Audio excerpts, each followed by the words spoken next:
programang maduago. Ikan sa alibuton siyang akong tagipusoon.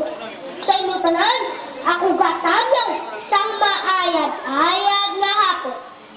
Bilang isa kabata sang akong relasyon.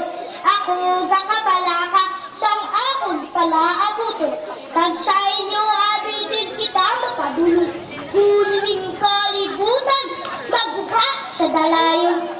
Tugtin ninyo ako mabalikan ang magligad sa kami wala pa magpamulya sa syudad. Agud sa pagbuto kag pagpaningkarat lamang sa kaimulod kami mahal as. Sadto ay ning amundog, bantog sa katinlo, limpyo at tubig sa suba kag sapa, gadaludo. Kami kabataan masunsod sa tiyon sama-sama, kami wala na baho.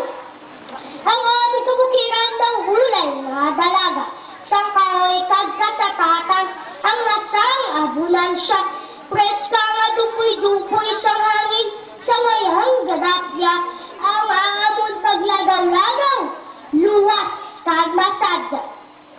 Tagsa kakagaon, kanamit tulukon, namog sila tagon, ay bang-bang, kag pispis nagakansyon, may dalang kakunyag, kag kanino sa balat-syagon, hiyas na andurawan, sang amon dalamgohan. Tiyon sang bakasyon kami pumauli, sa doog na pinalangga kahit lang nagari, kaga sang kangilid, nagkalaw sa mga mata, sang mga gantay bumukid, kag mga kahoy, wala na. Kami kabataan pag-asa sang nasyon, sa klas sang kalamidad, paday naghangadog, ang danong Pilipinas, liwat sa kabangon, sa patod na kalaglagan, kag kaimulod. At ang salida, dugong magayon.